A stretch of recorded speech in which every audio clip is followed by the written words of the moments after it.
capítulo 14, gracias Amy, del capítulo 14 de Mateo. Vamos a entrar a la palabra porque mi meta es terminar este capítulo.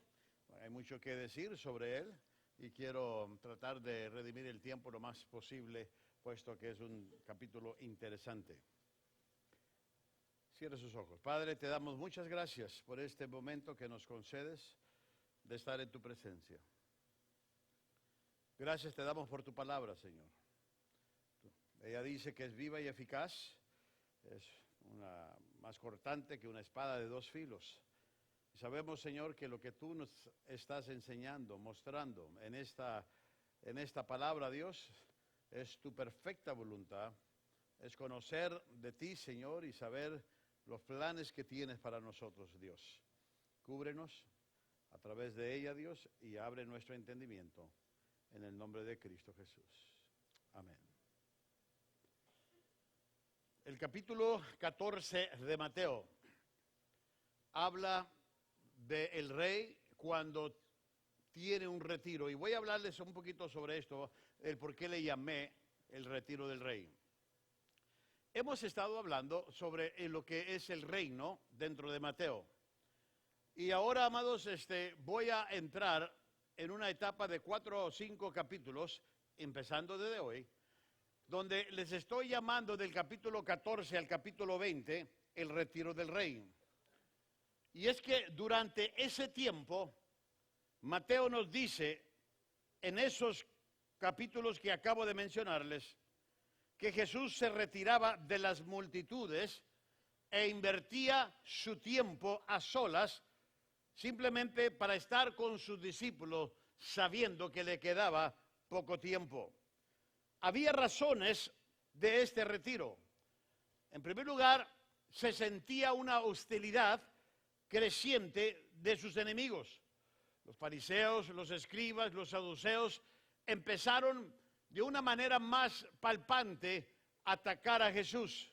La necesidad de un descanso físico era otra razón. ¿Por qué? Porque estaban tan ocupados, a veces no tenían tiempo ni para dormir o comer, dice la Biblia. Y Jesús, sabiendo todo lo que se le venía, y aparte que los discípulos también necesitaban descansar, era parte de ese retiro. Pero también era simplemente por la necesidad de preparar a sus discípulos para su futura muerte en la cruz. Jesús de ahí en adelante empieza a preparar a sus discípulos de lo que viene, sabiendo que le quedaba corto tiempo. Ahora, no queremos ni debemos pensar que estos retiros que el Señor causó, o periodos de retiros de la multitud, el no querer estar con ellos, eran tiempos de inactividad. Al contrario, a menudo la multitud escuchaba de dónde estaba Jesús y seguía a Jesús. Ellos, a pesar de que Jesús quería estar solo, quería descansar, ellos escuchaban, mira, se fue de aquel lado, ahí van todos, caminaban, dice la Biblia, y Jesús cuando llegaba, por más que quería retirarse de ellos para descansar, los ministraba, le sentía compasión, y eso es lo que vamos a ver ahorita en el capítulo 14 sobre esto. Así que no crean que Jesús se la pasaba inactivo, ay mira, voy a tomarme un sabático de un año simplemente porque ya no voy a hacer nada. No, la gente lo buscaba, y cuando lo encontraba, Él les daba ese tiempo para ministrarles la palabra, para ayudarles en su necesidad.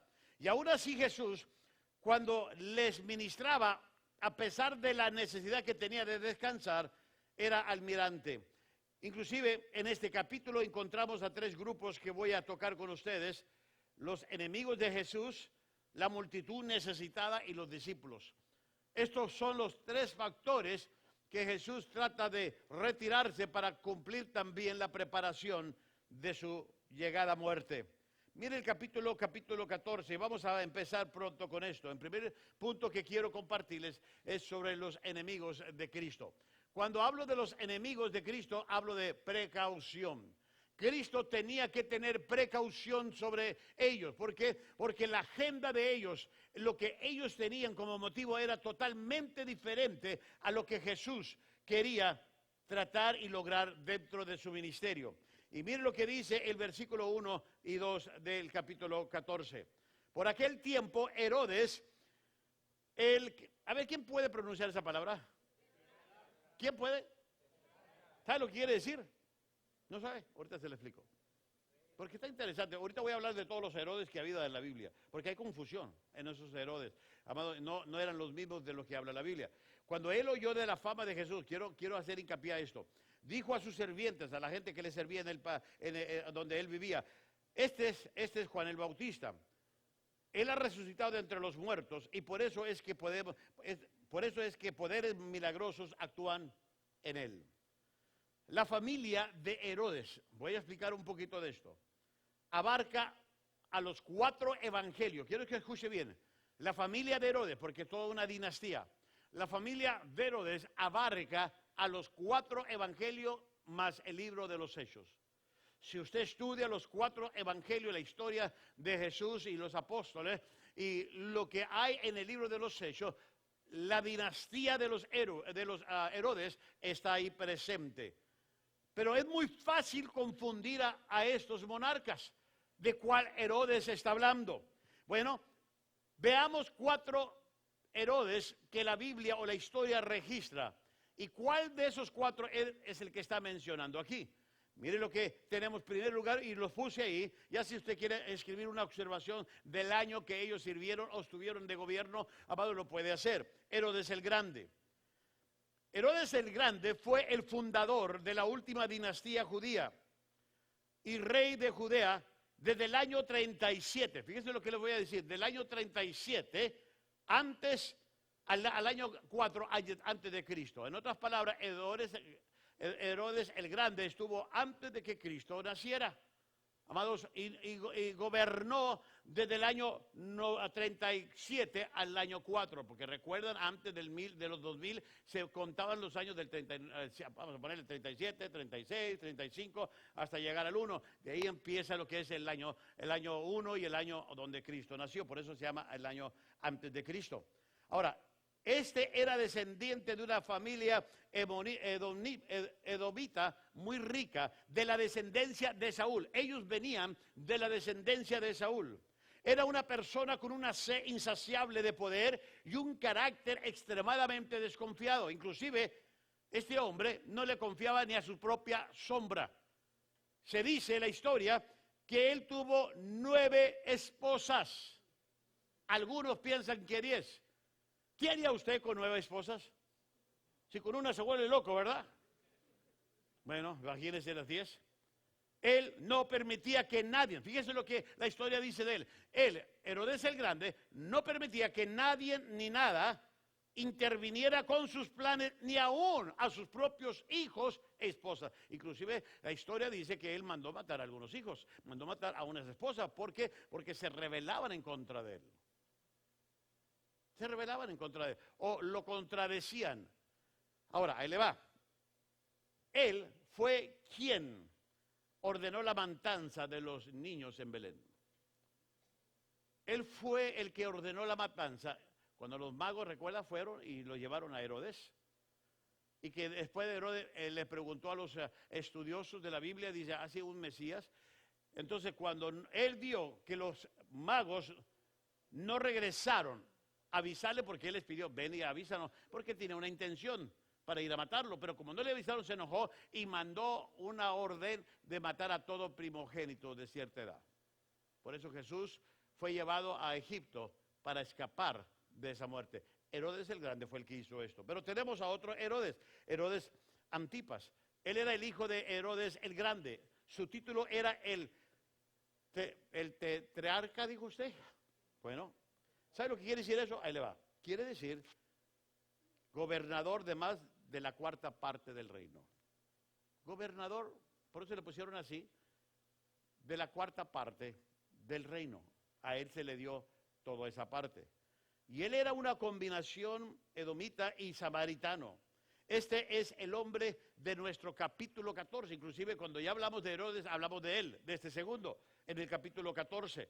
Él fue educado en Roma y obtuvo de César Augusto el gobierno de Galilea.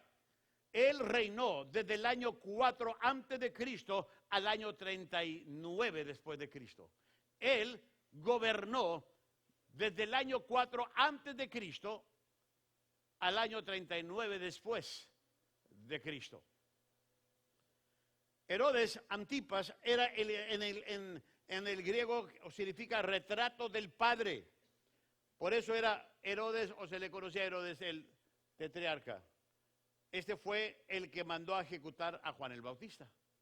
Este Herodes mandó a matar a Juan el Bautista. No fue Herodes el grande fue el que mandó ordenar a la matanza de los niños en Belén.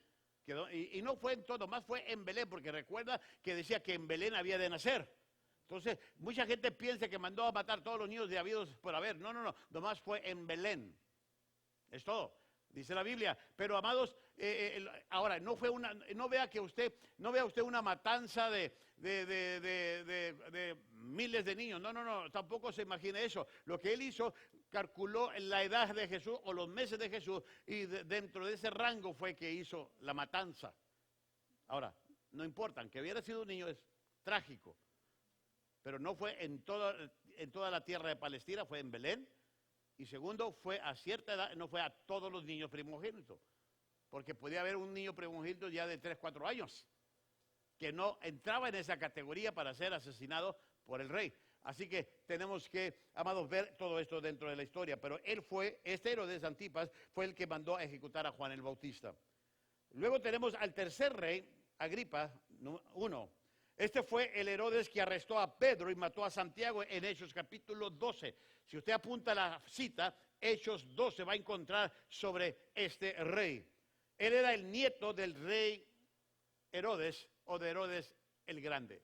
Este Agripa I era el nieto del Herodes el Grande. Y luego tenemos a Herodes Agripa II.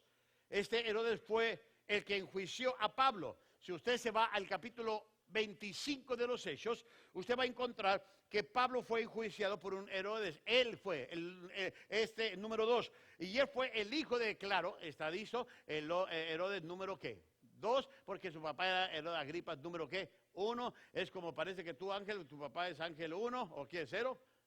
Y tú eres el 2, tu hijo es el 3, y ya llegó el 4. Ahí viene el 4. O sea, puros ángeles. Sí saben que hay más nombres por ahí, ¿verdad? Abel. Okay. Entonces se le ponía a los hijos Herodes el Grande o Herodes Agripa I o Herodes Agripa II, que este fue el que Pablo habla, del cual Pablo habla en el capítulo 25 de los Hechos. Ahora, todos los Herodes tenían sangre edomita en ellos. Eran como su antecesor Esaúl. Eran hostiles hacia los judíos, practicaban más o menos la religión judía mientras les ayudaba esa religión a cumplir sus planes y obtener más poder.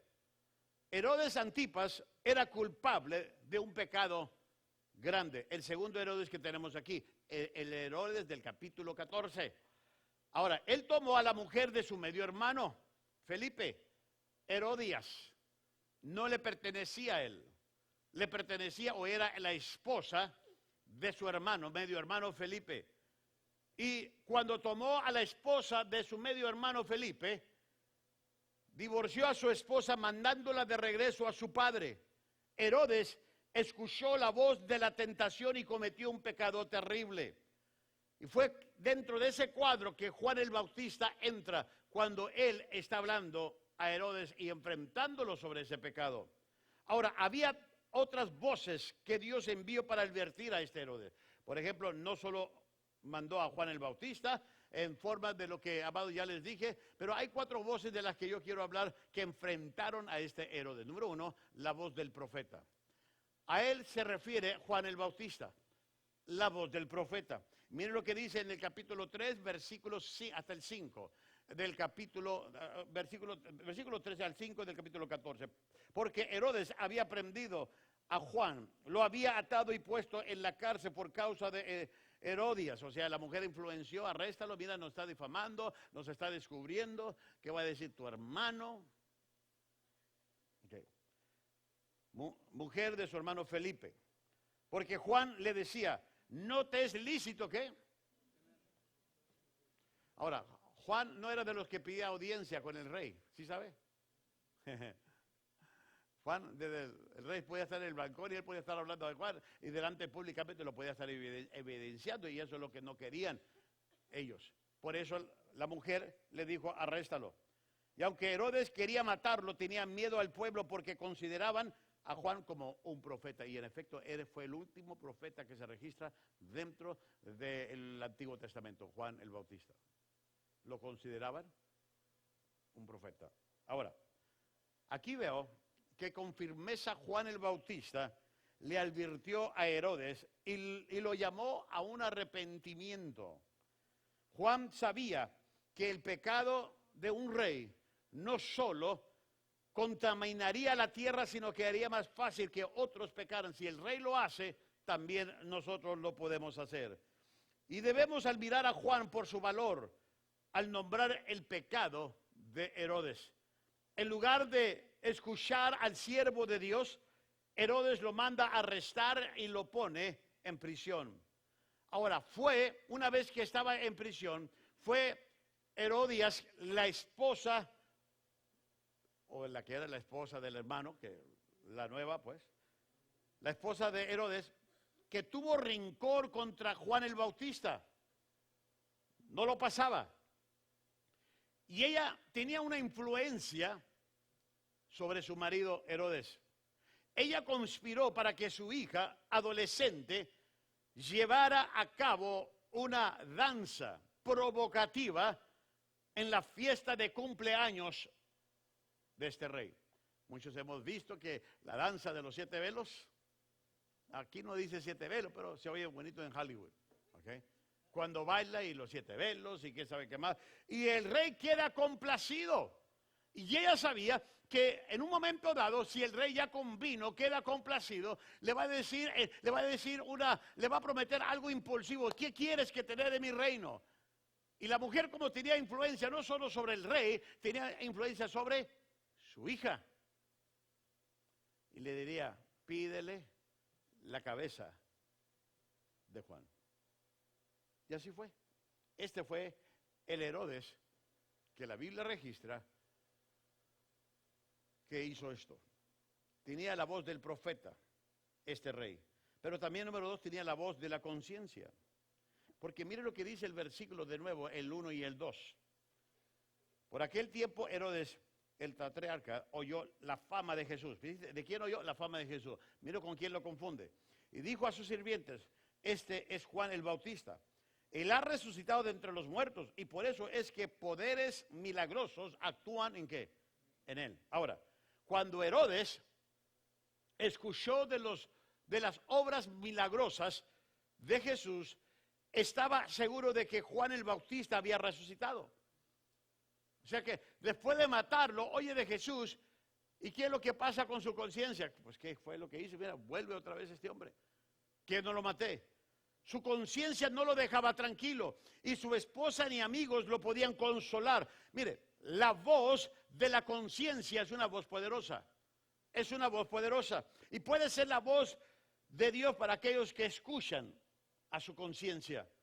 En lugar de hacerle caso a su conciencia, Herodes determina matar a Jesús así como quiso matar a Juan o como mató a Juan. De ahí en adelante empieza un trauma de matar a Jesús. ¿Por qué cree que Jesús llegó hasta los atrios de Herodes cuando estaba siendo enjuiciado? Y fue delante de este Herodes que Jesús llegó. Porque Herodes estaba con una conciencia que no se cargaba ni él mismo solo. Pero también tenemos otra voz, la voz de Jesús, número 3. La voz de Jesús.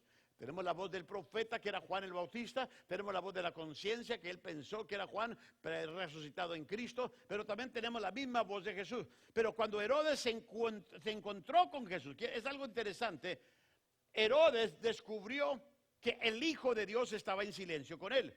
En otras palabras, Herodes pensó que había callado la voz de Dios. ¿Recuerda cuando Herodes le hace preguntas? Responde. ¿Eres tú el rey de los judíos? Y le hace preguntas y preguntas y Jesús no responde. Él pensó que ya lo había callado. Que había en Jesús otro plan, no de defenderse. Él sabía a lo que había venido. Herodes es recordado en la historia como un gobernante débil, cuya única preocupación era su placer y su posición. Él no sirvió al rey, sino que se servía a sí mismo. Tiene el dudoso honor de ser el hombre que mató al profeta más grande jamás enviado a proclamar la palabra de Dios. Porque ¿sabía usted que Jesús habló de Juan, que era el más grande de todos de los profetas? Él tuvo ese privilegio, si le podríamos llamar así, de matar al profeta más grande que jamás se ha tenido. ¿Cuál fue la reacción de Jesús al escuchar sobre la muerte de Juan? ¿Sabe cuál fue la reacción de Jesús? Precaución. Porque sabía Jesús que ya su tiempo estaba cerca, pero aún no había llegado. Cuando escuchó hablar o la noticia de Juan el Bautista, tuvo precaución. Dice la Biblia que él se retiró calladamente a un lugar solo. Y mire lo que dice el versículo 13 de Mateo 14. Al oír esto, ¿cuál? Esto, que Juan había sido asesinado. Jesús se retiró de allí en una barca, solo, a un lugar desierto. Cuando las multitudes lo supieron, le siguieron a pie de las ciudades. Ahora, quiero que entiendan esto. Yo les dije por qué había el retiro de Jesús. ¿Por qué estaba retirándose? En primer lugar, por los enemigos. Por eso se retiró. Había enemigos, todavía no llegaba su tiempo. Jesús iba a ser entregado en su tiempo, no en el tiempo de Herodes, en su tiempo. Tenía que cumplir lo que Dios le había mandado hacer en su tiempo. Pero no solo eso, él necesitaba descansar, sus discípulos necesitaban descansar. Y dice la Biblia que se subieron a un crucero, que es un barco, léalo con creatividad. Ahora sería un crucero de 7 días. Pero ahí se aventaron nomás unos, ¿qué? Media hora para cruzarlo.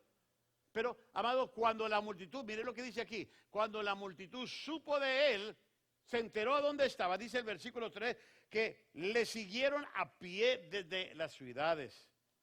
¿Por qué? Porque la multitud buscaba a Jesús y no les interesaba si Jesús estaba cansado, ni sus discípulos estaban cansados. Ellos tenían necesidades. Y esto me lleva al segundo punto. Ya vimos los enemigos de Jesús, que era Herodes, y todos los que querían matarlo, y él tuvo precaución, por eso se retiró. Pero ahora veo, número 2, las multitudes, y Jesús tuvo compasión. Jesús era un hombre compasivo. Y mire lo que dice el versículo 14 en adelante del capítulo 14. Y al desembarcar vio una gran multitud, y tuvo compasión de ellos, y sanó a sus enfermos. En otras palabras, recuerde que la gente venía con ciertas necesidades. Y dice la Biblia que sanó a sus enfermos. Versículo 15. Al anochecer se le acercaron los discípulos diciendo, el lugar está desierto y la hora ya es avanzada. Despide pues a las multitudes para que vayan a las aldeas y compren alimentos. Pero Jesús les dijo, no hay necesidad de que se vayan, dales vosotros de comer. Dales vosotros de comer. Entonces ellos le dijeron, no tenemos aquí más que panes y 2 peces. Ahora, quiero que entiendan, ellos dan a entender que es de ellos, pero Andrés lo encontró, este muchacho que llevaba su lonche, así que, pero ellos dijeron, no tenemos, o sea, se incluyeron porque ya nosotros la hicimos, ya falta la gente que lo haga. Yo creo que se hicieron amigos de ese muchacho rápido para asegurar que iban a comer. Y es lo que están diciendo, tenemos unos panes. Jesús le dice, mire el versículo 18, traérmelos acá. Y ordenando a la muchedumbre que se recostara sobre la hierba, tomó los 5 panes y los 2 peces, y levantando los ojos al cielo, bendijo los alimentos. Y partiendo los panes, se los dio a los discípulos, y los discípulos a la multitud. Y comieron todos y se saciaron, y recogieron lo que sobró de los pedazos, 12 cestas llenas. Y los que comieron fueron unos 5,000, ¿qué? Hombres. Y luego dice, no me gustó ahí, sin contar a las mujeres y niños. ¿Por qué? Nomás dicen hombres. ¿Porque somos dragones o qué? Y no contaron a las mujeres, pues hay mujeres que comen más que uno. No os hagáis. Pero mire, fíjese en este detalle. 5,000 hombres. Vamos a suponer que la mitad de ellos estaban casados. Así que había 2,500 mujeres. Y que por lo menos de ese matrimonio había 2 niños. Otros 5,000. Jesús no alimentó a 5,000, vino alimentando a 12,500 personas con esos peces. Ese es el milagro que podemos ver dentro de sus peces. Porque mire, el único que puede multiplicar 2 por 5 y sacar alimento para todos y que les sobre es Cristo. No solo estaba sanándolos, dice la Biblia, sino que dice la Biblia que suplió la necesidad de hambre. Es lo que dice la Biblia. Cristo se movía siempre hacia la compasión. Jesús y sus discípulos, dice la Biblia claramente que necesitaban descansar. Si usted lee Marcos capítulo 6, versículo 31, ahí dice, basando en esta misma historia, en Marcos 6, 31 dice que necesitaban descansar. Pero las necesidades de las multitudes tocó los corazones de ellos. Así que cuando vieron los discípulos, vieron Jesús, la multitud, dice la Biblia, que tuvo compasión. En lugar de irse a refugiarse a un lugar secreto para descansar, empezó a suplir las necesidades de la gente. Dice la Biblia que Jesús fue movido a misericordia.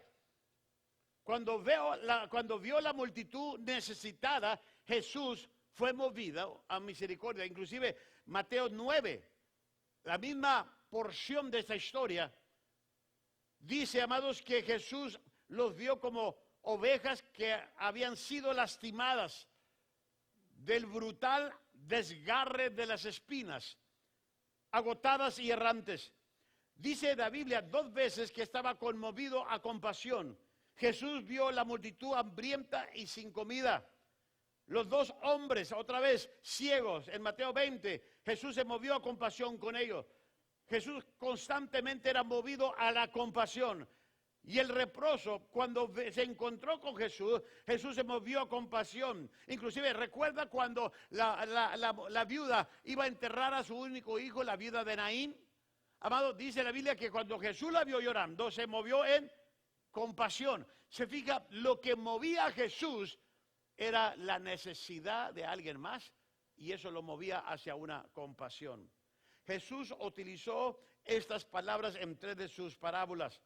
El rey, inclusive cuando él decía, Jesús cuando enseñó parábolas usó la palabra compasión o misericordia, porque él la entendía bien, se identificaba, él la practicaba. ¿Recuerdan cuando él habló del rey que le perdonó la deuda al hombre que le debía bastante y que estaba en bancarrota? Dice que el rey se movió en compasión o a misericordia y le perdonó la deuda. Inclusive eso lo encontramos en Mateo 18, que vamos a llegar más tarde a ese capítulo, donde el rey le perdona la deuda, él es perdonado, y luego él sale y se encuentra a uno que le debe $50, no le puede pagar. ¿Y qué es lo que hizo? Lo golpea y lo martiriza y lo manda a la cárcel. El rey que le perdonó $10 millones, este no puedo perdonar $50, lo manda a llamar y dice, yo te perdoné, yo me moví a misericordia contigo. ¿Recuerda esa historia? Y el rey lo manda a la cárcel con los verdugos. ¿Sabe qué hacen los verdugos? Martirizan, golpean, maltratan. Bueno, muchos de nosotros cuando no perdonamos tenemos verdugos que nos martirizan, que nos maltratan, que no nos dejan dormir. Entonces, todas estas cositas de la vida tenemos que entender, porque esto se aplica también a nosotros. También Jesús habló de la palabra compasión cuando relató la historia del buen samaritano. ¿Recuerda la víctima judía que quedó en el camino? Que pasó un levita y no hizo nada, pasó un sacerdote y no hizo nada, pero dice la Biblia que va pasando un samaritano y lo toma y lo lleva y lo pone en el Marriott y le deja el American Express y le dice, bueno, tiene que leer la Biblia con creatividad. Y lo que le falte, cuando regrese, te lo pago. Se movió en misericordia. El religioso no, el levita tampoco. Nadie se movió, solamente el samaritano. Ahora, también el padre del hijo pródigo se movió en misericordia cuando vio a su hijo venir desde lejos, que venía arrepentido, dice la Biblia, y él se movió en misericordia. Ahora, si nuestro Padre Celestial tiene tal compasión hacia nosotros, ¿acaso no debemos tener compasión nosotros hacia los demás? Dígame usted. Yo creo que nosotros tenemos mucho que aprender de mirar las necesidades. Si usted ve a alguien que no tiene a dónde ir esta Navidad, y usted sabe de ese alguien, no va a decir, voy a orar por ti para que Dios supla. No. ¿Por qué cree que Dios le dijo a usted? Para que lo invite a su tamaleada, hermano.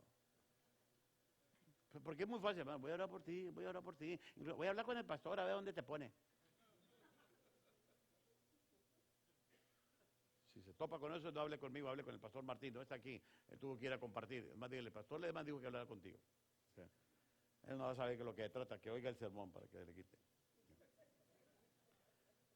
Después de esta compasión, esta historia me lleva al milagro de los 5,000. Este milagro de los 5,000 se encuentra en los 4 evangelios. Es una de las pocas historias que está en los 4 evangelios. Ahora, se necesita de poca imaginación para ver el cuadro vergonzoso del apuro en que se encontraban los discípulos. Aquí, más de 5,000 personas tienen hambre y no tienen nada que darles de comer a estos discípulos. Ciertamente los discípulos sabían que Jesús podía suplir poderosamente para poder satisfacer la necesidad de ellos. Pero ellos tomaron un inventario primero y dijeron, vamos a ver qué podemos hacer. Dice en otra porción que nomás tenían 200 denarios, o sea, el salario equivalente de 8 meses. Es lo que tenía para suplir a más de 5,000 personas. No era posible. Aparte, Andrés se encontró con un joven que tenía 5 panes y 2 peces. Ahora, quiero que noten esto. El joven tenía unos panes y unos peces. El tesoro de los discípulos, que eran 200 denarios, era limitado. Y cuando consideraron el tiempo, dice la Biblia que ya era tarde. Es lo que dice la historia. Ya era tarde. Y cuando vieron el lugar donde estaban, no estaban en un lugar habitado, estaban en un lugar desolado. Por eso le dijeron, despide a la multitud y dile que se vayan para que vayan a las tiendas, a las sinagogas, a aldeas y busquen algo de comer para que puedan resolver su problema. Esto fue lo que ellos le aconsejaron a Jesús. Despídelos, envíalos. No tenemos dinero, tenemos pocos panes, ya es tarde y el lugar donde estamos no es apropiado. No es apropiado. Ahora, muchas veces nosotros como cristianos somos como los discípulos. Muchas veces pensamos que nunca es el tiempo correcto ni el lugar correcto para que Dios obre. Bueno, ¿sabía usted que a Dios le gusta obrar dentro de lo imposible? Dentro de las circunstancias adversas y que usted cree que aquí Dios no va a hacer nada. Dios sí lo hace. No importa qué tan tarde sea, qué lugar sea, no importa sus recursos, no importa cuántos panes tenga, Dios sabe obrar en lo imposible. Ahora, notemos los pasos que debemos tomar para resolver los problemas de la vida. Si usted quiere un milagro de parte de Dios, no importa qué tan tarde usted crea que sea, no importa el lugar donde esté, el dinero que tenga o cuánto tenga en casa para comer, Dios todavía hace milagros. Y déjeme darle algunos pasos. Número 1, empiece con lo que tenga. Si usted quiere un milagro, tiene que empezar con lo que tiene. Andrés encontró a un joven que tenía unos peces y tenía unos paces y se lo trajo a Jesús. El joven estuvo dispuesto, fíjense, quiero que noten algo. El joven estuvo dispuesto a entregarle a Jesús todo esto. Jesús empezó con lo que tenía este joven. Y Dios siempre está en donde estamos. Dios quiere empezar donde estamos. Y usa lo que tenemos. Por eso, si quieres un milagro, ¿qué le vas a entregar al Señor? Si tú quieres un milagro en esta Navidad, si quieres un milagro en tu vida, si quieres un milagro en tus finanzas, ¿qué le vas a entregar? Porque a veces estamos pidiendo milagros, pero no queremos entregar nada, no queremos soltar nada, no queremos hacer lo que Dios nos dice. Los milagros vienen y empiezan cuando le entregamos a Dios lo que tenemos. Y eso es lo que este joven hizo. Número 2. Dele lo que tenga, Jesús. Empiece con lo que tenga, dele lo que tenga. Jesús tomó lo que el joven le entregó y lo bendijo y lo partió. ¿Sabe qué? Lo poco es mucho cuando está en las manos de Dios. Lo poco que usted tenga se convierte en más cuando usted lo pone en las manos de Dios. ¿No se ha fijado que cuando usted le es fiel a Dios y empieza usted a hacerle caso a Dios, que aún hasta su dinero le empieza a rendir? Que usted dice, wow, Dios, ¿y esto qué? ¿Y cómo me salió esto? ¿Y cómo me alcanzó? Cuando usted hizo sus cuentas, en lo lógico no le salían, pero en las matemáticas de Dios sí empezó. ¿Por qué? Porque lo poco es mucho en las manos de Dios. Él puso esos peces, esos panes en las manos de Dios y eso poco se convirtieron en mucho. Dele lo que usted tenga. Número 3, obedezca lo que Él ordene. Empiece con lo que tenga, dele lo que tenga Jesús, obedezca lo que Jesús ordene. Los discípulos hicieron que la gente se sentase como Jesús lo ordenó. Tomaron las piezas de pan y las distribuyeron y descubrieron que había bastante para todos. Como sus siervos, tú y yo somos distribuidores y no fabricantes de milagros. Queremos milagros, vamos a cooperar con Dios, vamos a hacer lo que Dios nos diga. No trate de fabricar un milagro, no trate de ayudarle a Dios. Dios es el que hace los milagros. Tú y yo solamente tenemos que cooperar con el plan perfecto de nuestro Padre Celestial. Si le damos lo que tenemos, Él lo bendecirá para que lo utilicemos para alimentar a otros.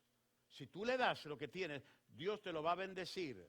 Y hace lo que tú tienes, hace lo que Dios te dice para que tú puedas alimentar a otros. Número 4, conserve los resultados. No menosprecie lo que le sobre de las bendiciones. Dice la Biblia que hubo 12 canastas llenas de pedazos de pan y pescados después de que la gente había comido todo lo que quería. Yo creo que aquí se inventaron los buffets. Este es el inicio del buffet chino. ¿Cómo se llama el otro? El Hometown Buffet. ¿Cuántos han ido ahí?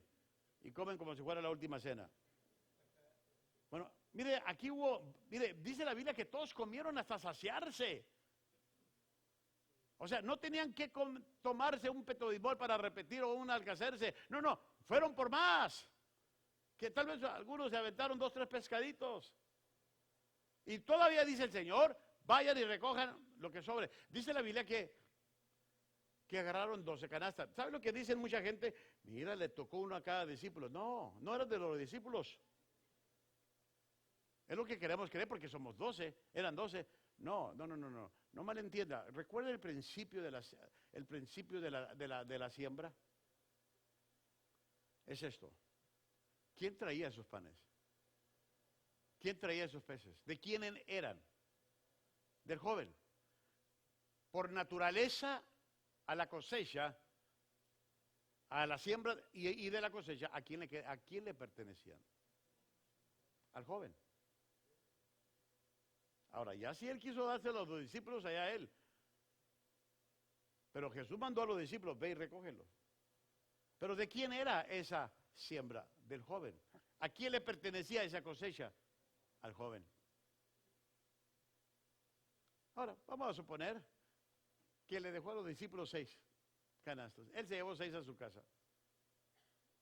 Usted va a decir, pastor, pero ¿cómo se va a llevar 6 canastas si no va a poder? Ese no es mi problema. Yo me estoy diciendo que él se llevó 6. No voy a ser tan creativo de inventarle una carrucha. ¿Okay? Pero vamos a suponer que él se llevó 6. Imagínese la historia que le cuenta a mamá. Nomás póngase a pensar el testimonio que este joven le está dando a su mamá. Oye, mamá, mira lo que me pasó el día de hoy. Yo me fui con toda la multitud buscando a Jesús, ¿recuerda? Y tú me aventaste unos panes, me aventaste unos peces para comer porque esto iba a ser para largo. Y mira lo que traigo, mira, Jesús hizo milagro con lo que yo le di. Y él me entregó, inclusive eran 12, pero me traje 6. Tal vez la mamá le dio una regañada, pero punto y aparte. Pero imagínense la historia que él pudo testificar del milagro de estos panes y de esos peces. ¿Cuántos de nosotros no hemos tenido esa experiencia de que ponemos estas cosas en las manos de Dios y vamos y le contamos, mira cómo Dios me bendijo? ¿Qué dijo Maurilio la vez pasada cuando oró por la ofrenda? Pues yo no quiso ser parte de un argüende y me llevó un cheque de 1,600, mire, por portarse bien. Entonces, no se meten problemas para que le llegue un cheque. Dígale a Maurilio cómo le hizo. Pero Dios bendice de una manera increíble, pero también quiere que seamos responsables y que no despreciemos las obras de un milagro. Hay bendición después de ahí. Qué interesante historia. Vámonos al último punto. El grupo de los discípulos. Aquí hablo del cuidado y preocupación.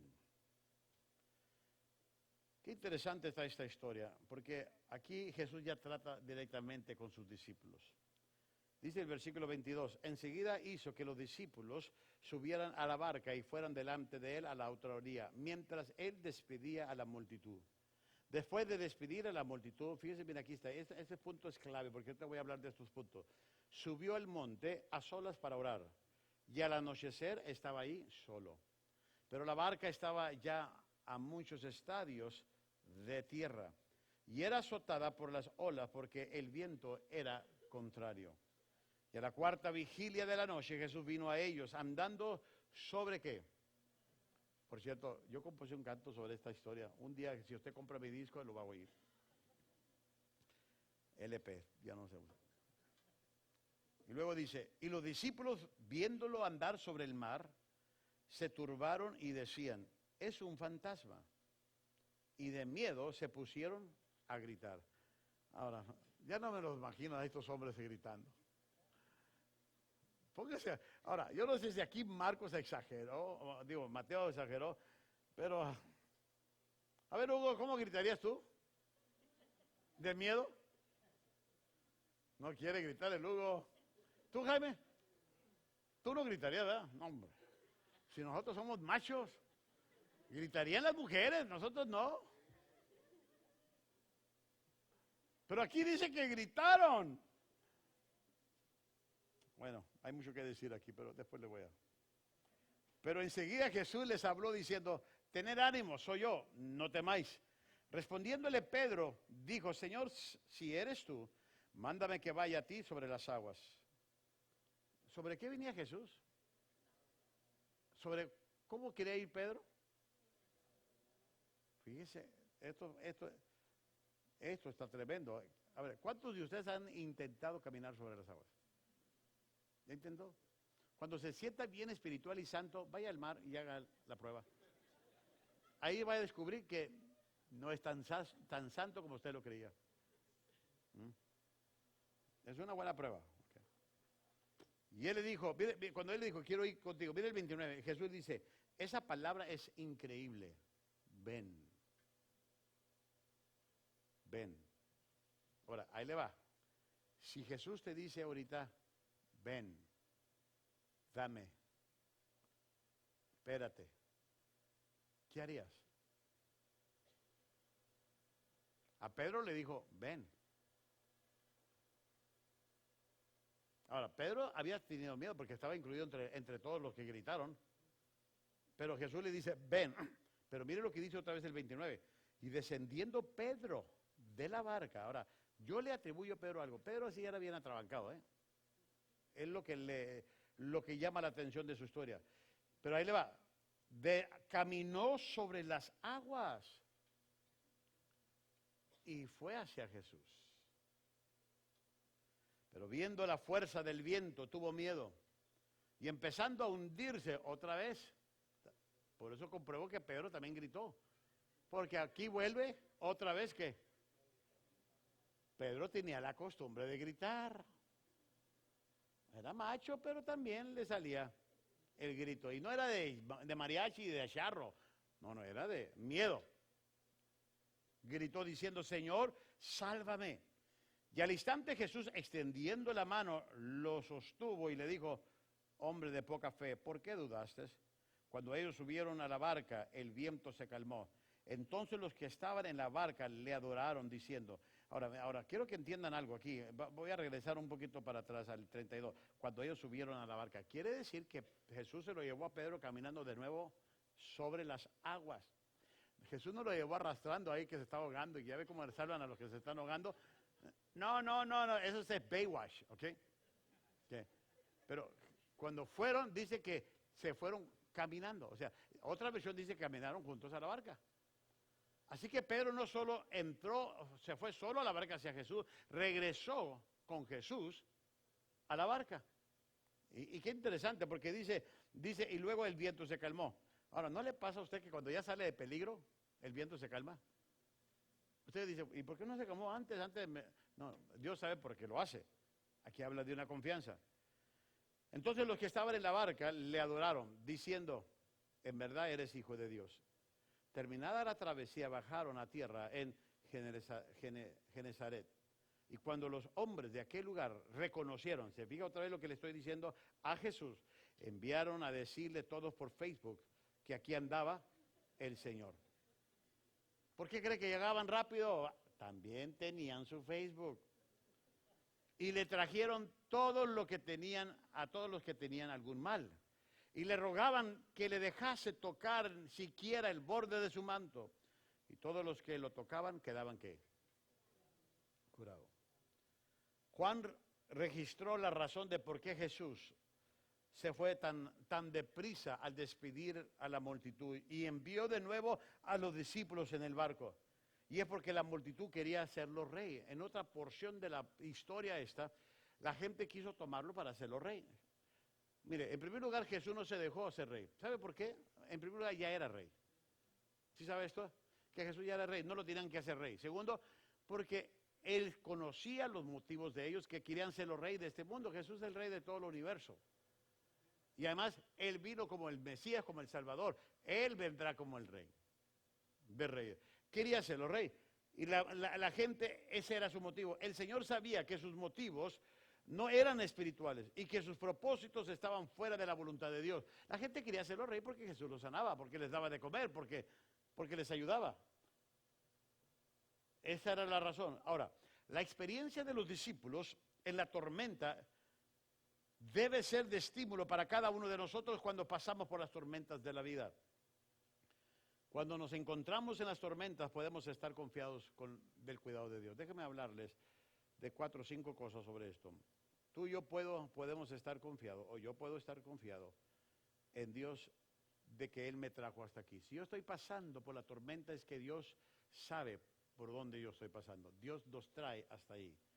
La tormenta vino, mire, la tormenta de estos discípulos vino porque ellos estaban en la voluntad de Dios. ¿Qué le dijo Cristo? Vayan al otro lado. Ellos le hicieron caso, estaban en obediencia, se subieron al barco y cruzaron del otro lado. Quiero que entiendan algo. Esa tormenta vino aun cuando ellos estaban dentro de la voluntad de Dios. Aun cuando ellos estaban obedeciendo a Jesús. Y no era un resultado de una desobediencia como Jonás. A Jonás le vino la tormenta porque desobedeció. A los discípulos le llegó la tormenta aún obedeciendo. Y usted dice, ¿pero por qué estas cosas? Hay muchas que aprender sobre estas tormentas. Porque una pregunta que tú y yo podríamos tener, ¿sabía Jesús que la tormenta venía? Claro que Jesús se lo sabía, Jesús sabe todo. Él sabía que la tormenta venía. Tal vez otra pregunta que nos haríamos es que, ¿quiere decir que Jesús los mandó al mar sabiendo que iba a haber una tormenta? Sí. Ahora, voy a decirles algo. Jesús los mandó sabiendo todo esto. Pero ahí le va. Es más seguro entrar en la voluntad de Dios, aun cuando sea en la tormenta, que estar en la tierra fuera de la voluntad de Dios. Escuche bien. Es más seguro estar en la voluntad de Dios, aun cuando sea dentro de la tormenta, que estar en tierra y no estar en la voluntad de Dios.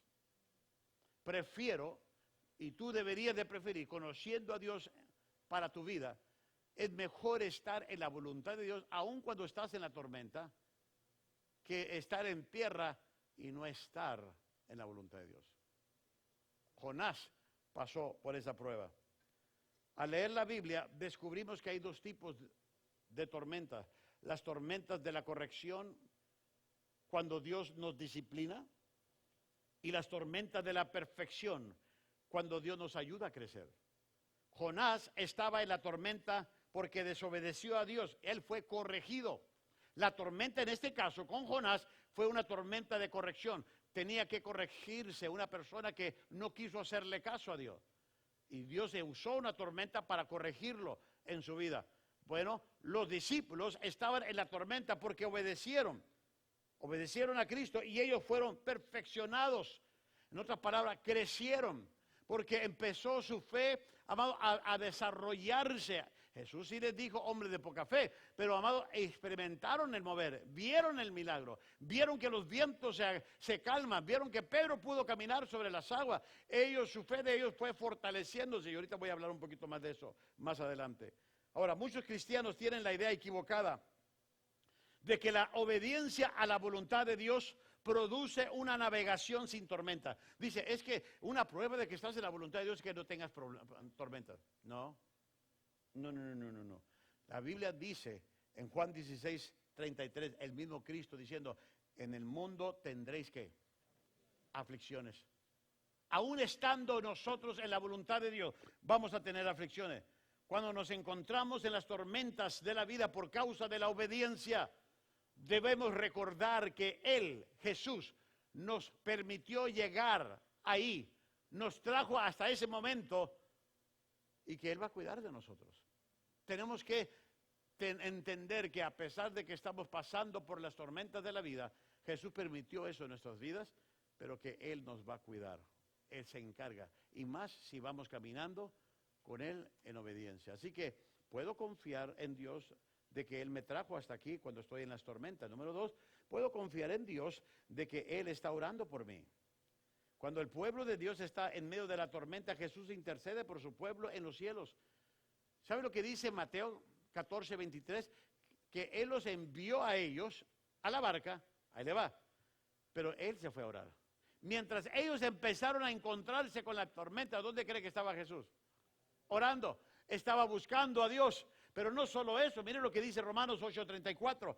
¿Quién es el que condena? Cristo Jesús es el que murió. Sí, aún más, el que resucitó, el que además está a la diestra de Dios, el que también intercede por quienes.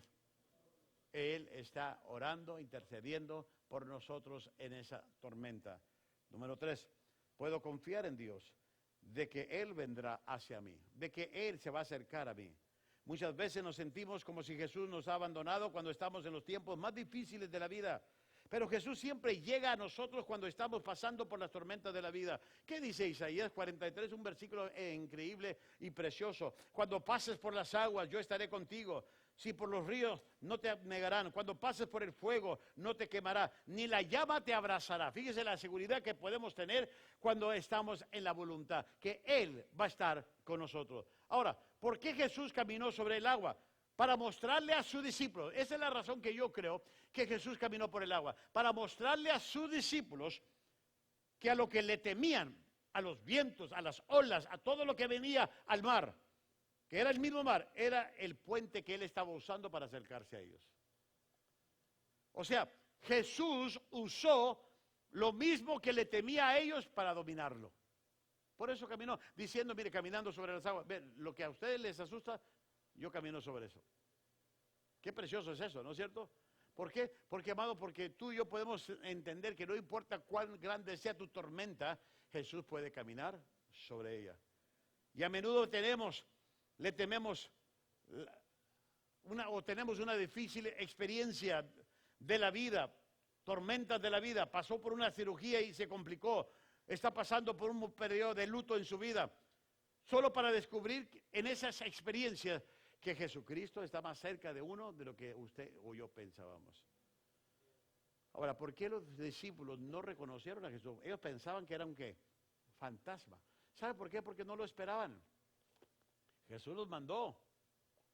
No lo esperaban. Inclusive ellos no esperaban en fe en Jesús. Y sabe, yo voy a decirles algo. Cuando tú y yo nos descuidamos y no esperamos a Jesús en la tormenta, cualquier cosa nos va a asustar. Por eso dudaron, porque no esperaban en Jesús. Tal vez si tuviera Jesús más cerca y Jesús ahorita los alcanzó sobre el agua, les hubiera dado una pista, pues tal vez hubieran esperado. Pero no esperaban a Jesús, pensaron que era un fantasma y por eso dudaron. Y la duda y la fe no pueden habitar en el mismo corazón. O dudas o crees. Déjame decirles algo. Cuando la duda llegue a tu corazón, manda la fe para que abra la puerta. ¿Por qué? Porque si tú abres la puerta a la duda y dejas que tu fe se quede sentada, va a entrar la duda y va a inundar todo tu corazón. Te va a acabar en vida. Pero yo quiero decirte que aún en la prueba de la vida, Jesús puede acercarse a ti, aún si tienes una pequeña de fe. Número 4. Puedo estar confiado en Dios de que Él me ayudará a crecer. De que Él me ayudará a crecer.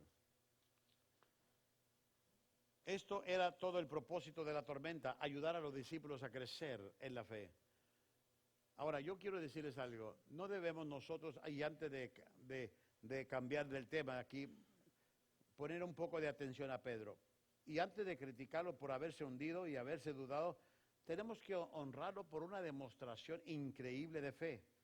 Pedro se atrevió a ser diferente. No se ha puesto a pensar, eran 12, ¿por qué los demás no le siguieron?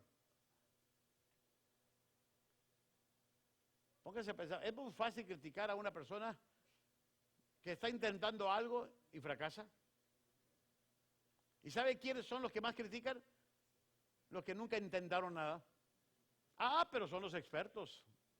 No, hombre, saben cómo correr una iglesia, saben cómo correr la vida, un negocio. No, yo sí puedo. Inclusive, sí, ellos son los que van a los juegos de los Padres, los Chargers o las selecciones y son los que están en la grada criticando al jugador que no metió el gol. Y nunca han tomado una pelota. ¡Burro! ¡Es el café! ¿Por qué? Porque no hace nada. Imagínense esos discípulos, o tú y yo cuando leemos esta historia, mira Pedro, pero Pedro hizo algo que tú y yo no hemos hecho.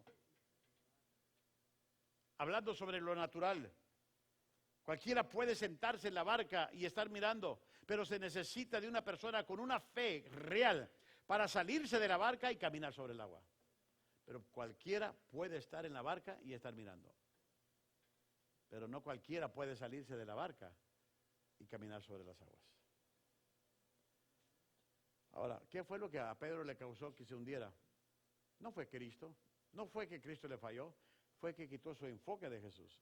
Las mismas tormentas a lo que le temían, cuando él se miró en el agua y volteó, digo, caray, caray.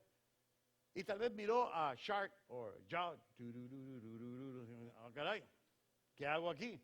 Dice que en el momento que Pedro va caminando y empieza a mirar, ¿sabe lo que pasa? Esto empieza a hacer, se empieza a hundir. No dice la Biblia, o sea, se empieza a hundir. No dice la Biblia que cayó de panzazo y que se fue y que ya ve cómo se cae uno en el agua. No, a hundir. Que tuvo tiempo de orar. Ahora, yo quiero que entienda, gracias a Dios que Pedro pudo clamar a Jesús cuando se estaba hundiendo, no cuando ya se estaba ahogando. Muchos nos esperamos cuando ya nos estamos ahogando, que ya estamos en el último suspiro, ya cuando estamos para la última patadita. No. Antes de eso, puede clamar a Dios. Ahora, ¿se fija la oración que Pedro hizo? Pedro hizo una oración muy intensa, muy profunda, y dice, Padre nuestro, que estás en los cielos, santificado. ¿Encuentra esa oración usted ahí? ¿Cuál fue la oración de Pedro? Señor, help. Porque hablaba un poquito inglés. ¿Sí? Help. Pero le aseguro que esa oración, en esas 2, 3 palabritas, iba con una fe, porque sabe que él no recurrió a un salvavidas. Él no recurrió a sus discípulos. Él no intentó nadar. Ahora, quiero que entienda, Pedro era un conocedor del mar, era pescador. ¿No cree usted que por lo menos podía nadar? Yo creo que él era el Baywatch de antes. Además tenía un cuerpazo. Y si quiere saber cómo... No, yo no estoy diciendo que yo no va a estar... Tosí. Es como Hugo, que es el Latin Lover de la iglesia. ¿Por qué no nadó? ¿Por qué no intentó? Porque ¿sabe qué? Porque él se fue a lo más seguro, Jesús. Cuando te enfocas en la persona correcta, la persona del milagro, Él te va a ayudar. Y Pedro, cuando estaba escribiendo su epístola, primera de Pedro y segunda, para mí que él se acordó de todo esto, de cómo Dios contesta, porque mire lo que dice primera de Pedro 3:12, porque los ojos del Señor están sobre los justos y sus oídos atentos ¿a qué? ¿No creo que Pedro estaba escribiendo y recordándose? Porque a mí en el mar, en la tormenta, me escuchó. Cuando yo leí este día, Pedro se estaba acordando de algo aquí, de su experiencia. Yo puse una frase en su bosquejo, la fe no es creer a pesar de las evidencias, sino obedecer a pesar de las consecuencias. De lo que te esté lloviendo, tronando y lo que esté pasando, sigue creyendo a Dios. Termino con esto. Puedo estar confiado en Dios cuando estoy en mi tormenta, número 5, de que Él me llevará a través del camino. Él me va a encaminar. Mire, si Jesús dice ven, entonces esta palabra va a lograr el propósito que se intentó, puesto que el Señor Jesús es el autor y consumidor de la fe, dice la Biblia. Todo lo que Jesús empieza, dice la Biblia, que lo termina. Nosotros podremos fracasar en el camino al final, pero al final Dios tendrá éxito. Jesús y Pedro caminaron por el agua y regresaron al barco. Ahora, qué interesante. Pedro llega a Jesús, Jesús lo salva, pero de ahí empiezan de regreso su camino al barco.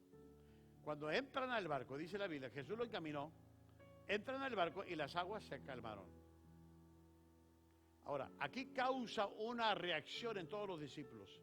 Todos aquellos que gritaron porque había un fantasma, miren lo que pasó. Dice la Biblia que lo adoraron, reconocieron a Jesús, entendieron que Él era el Mesías, el Hijo de Dios. Mire, los discípulos experimentaron muchas cosas con Jesús. Unas horas antes habían alimentado a 5,000 personas. Habían alimentado a 5,000 personas, fíjese, o más. Y luego les llega una tormenta. El libro de los Hechos dice que en un sermón de Pedro, 5,000 personas que se convierten. ¿Recuerda esa historia? Y luego cuando en la iglesia primitiva crece, porque Pedro empieza a predicar, empieza la persecución, las tormentas. Así que los discípulos, Dios los estaba preparando para la vida que venía. Les alimentó 5,000, entraron a la tormenta. Después de que Él se va, Pedro predica, 5,000 se salvan, y luego entra la tormenta, la persecución de la iglesia, y los discípulos se pudieron acordar, si Cristo nos libró una vez de esta, nos va a librar de lo que viene. Por eso ellos adoraron a Jesús, entendieron que Jesús era el Rey de Reyes y el Señor de Señores. El Dios de los milagros es el Dios que te dice a ti, que me dice a mí, yo puedo ayudarte. Tendrás enemigos como yo los tengo, porque Jesús los tenía. Te sentirás cansado y quiero descansar, y a veces no hay tiempo ni para descansar. Pero todos necesitamos un milagro de un momento a otro. Y el que te lo puede dar es Jesús. Pero una cosa te voy a decir, una vez que tú y yo experimentemos esos milagros, eso debe causar en nosotros una actitud de gratitud y debe causar en nosotros una adoración siempre. El problema de muchos de nosotros es que recibimos nuestros milagritos y nos olvidamos de Dios. Me pongo a pensar esta noche de aquellos que Dios ha hecho cosas en sus vidas, pero tal vez no vinieron porque estaba frío, estaba lloviendo. Hasta a mí se me antojaba irme de aquí. Ay, me voy a ir a un chocolate a abuelita ahí por ahí, con una conchita, aleluya. Pero dije, pues me voy a salir de aquí, voy a estar lloviendo, pues mejor me quedo. Y mucha gente nos olvidamos del Dios Todopoderoso. Hasta una lluvia nos quita el gozo. Yo voy a decirte algo, vas a tener tormentas en tu vida, pero Dios, Cristo y el Espíritu Santo sigue siendo el mismo. Déjalo siempre que intervenga en tu vida. Amén. ¿Aprendió algo?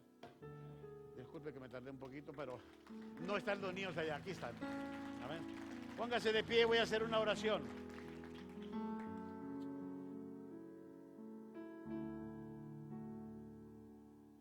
Vamos a cantar este canto después de la oración al trono. Lo que canta, exáltate. Vamos a darle al Rey la exaltación que Él merece, que Él merece de nosotros. Cierra sus ojos, Padre. En estos momentos te doy gracias por la obra de tu Hijo Jesucristo aquí en la tierra.